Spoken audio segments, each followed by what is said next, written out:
What is up, NSP Nation?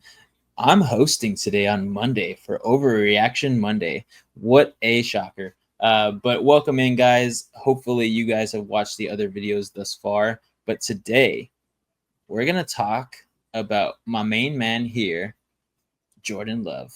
And Reed, I know. It's still fresh, but I'm going to talk about it.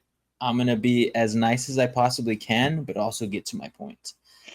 So here for Jordan Love, I think this past year, because again, last year was a totally different story. I think this year, Jordan Love was not a franchise guy. Again, quarterbacks all around the league did not have the best years this year, but Jordan Love, from what I understood, was supposed to be a top 5, hopefully top 10 quarterback this year. He's supposed to take a leap with the same team pretty much going in and Josh Jacobs as the addition. But this year, I just didn't really see that. He hasn't been, in my opinion, a top 10 quarterback in a lot of stats. And I'm a stat guy, so that's what I go by. But I'll read off his stats here. 3,389 yards passing, 25 touchdowns, 11 interceptions, and a QBR of 69.4, which ranks 5th among quarterbacks, which is pretty good. But in my opinion, these past 5 games coming into the postseason is what I really want to focus on, because this is like crunch time. This is when the team should be at their best going into the playoffs, like every playoff team should be. But going back to the first week in December against the Lions, 12 for 20, 206 yards, 1 touchdown, no picks. Seattle in the 15th of December after a good long rest, 20 for 27, 229 yards, 2 touchdowns, probably his best game out of the 5. New Orleans, 34-0, 16 of 28, 182 yards and 1 touchdown. Minnesota, which they took the L there in a tough loss, 19 for 30, 185 yards and 1 touchdown. And then against Chicago, this one's probably one that stung the most. The loss, 24-22, 7 for 12, 69 yards and 0 touchdowns, 0 interceptions, but basically irrelevant in that game. Now we'll talk about, of course, the Eagles game that is the freshest one at this point in time, losing 22-10 in the playoffs. Still made it to the playoffs, so I really can't talk too much. My Seahawks didn't make it. But 20 for 33, 212 passing yards, and 3 interceptions. So again, the Eagles were the number 1 defense in the league coming into the playoffs. They do have a stellar defense, in my opinion, and that's why I chose them. But in my opinion, for Jordan Love, if you're the franchise guy and you are being compared to Brett Favre, Aaron Rodgers, and you're handed the baton as the next guy to get y'all there to the Super Bowl, at this point in time, besides last year, I don't know if Jordan Love can do it. I don't know if he can get y'all to a Super Bowl. And I think that might be drastic because he's very, very young and he's probably got 10, 15 years left in the league at this point in time. But from what I saw today and what I've seen this past season, with the division getting much better, I don't know if there's going to be many years where you guys are going to get that far. And again, could be an overreaction, hence the title here. But that's just what I'm thinking right now from what I've been seeing from Jordan Love the past few weeks. So I'll hand the baton, the mic off to you. Go ahead and rebuttal because this is your team for life. And, of course, you have a different viewpoint. Of course.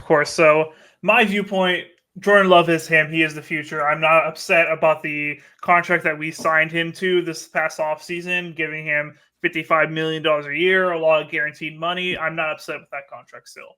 Time will tell. Obviously, I may be wrong 2-3 years down the road if he doesn't progress. But yeah, there's things he's not perfect about. Yes, you are correct, Vince. There's things he still needs to grow in. But every young quarterback like him is still growing and has things to need to learn. I'm not knocking that. I'm not saying that he's perfect or whatever, but there's still a lot of good there and a lot of talent there that I feel fine with Jordan Love in the future. Now, things that I know I can see off what I've seen, I know that this team is he is better than what you're making him out to be. Okay, so first of all, as someone who's watched almost every single play for the Packers, there's a lot of good from Jordan Love. All right, the passes he's doing is not a lot of passes a lot of the other quarterbacks in the league could make. Now, early on in the season, he was basically playing hero ball, playing Brett Favre type of style, throwing interceptions left and right. But he had up until this game where he threw 3 picks, if I'm correct. He hasn't turned over the ball through an interception since week 11. Since week 11, which is pretty dang good for the back half of the season. All right. Now, other things. This is one of the best scoring offenses in the league that he is leading. Okay. They're top 10 in the league. I believe it's number 8 that they're at. And then also, one of my biggest stats that I'm going to say that this is not all Jordan Love's fault is the drops from the wide receivers this year. Okay. So right now, the Packers rank 3rd in the NFL with the most drops in the NFL. Okay, so we have 33 drops from our wide receivers, tight ends, our offensive weapons this year. 33 drop passes. That ranks 3rd in the NFL. You cannot win games and expect good quarterback play. Your wide receivers, your playmakers, are dropping easy passes. It cannot be happening. So that's why I'm not putting this on Jordan Love. The young wide receiver core that we have needs to develop and get better, or else they're going to be out of here. Okay, guys, I've talked really big about them. I still defend them. I will stand on a. I'll stand. I'll protect them or whatever. I'll defend them, but they need to fix these drop passes, or else they're going to be out the door. Because I'm over it. It's been 2 to 3 seasons with drop passes from Dobbs, Watson. Now, Dontavian Wicks and Reed, all of them drop passes. There's so much talent between all 4 of them, but if you cannot catch the ball, you have no place in the NFL. That is just flat out the truth. So, fits the passes, fits the catches, and this team and Jordan Love can do exponentially better because those are drive killers. Drop catches are drive killers. If it wasn't for those, his stats would be exponentially better. Okay? So that's just my thoughts. I still think Jordan Love is the future. Now we got to get our line's pretty good, but you always got to make it better. And you got to either get a veteran wide receiver, which Vincent has been saying all season basically for the Packers. You either have to do that or these wide receivers need to be better. That's just the flat out truth. So that's just my thoughts. Agreed. I definitely think I'm still going to be with the fact that, of course, Jordan Love is going to be your quarterback, like you said, for the next 4 seasons at hopefully minimum. Yep. Hopefully he pans out in those 4 years with the contract extension there. But I definitely think that the wide receiver core needs to be boosted with some young, talent in the first round. Hopefully, I know there's not a lot of success there with wide receivers for the Packers, but one of them has to hit. And even if it's not in the first round, the second, third round, a great wide receiver from a great school that can translate to the Packers. Hopefully it works out. I think it is the best bet, in my opinion, to get somebody either in free agency or that way that can really just be that do-it-all type of guy.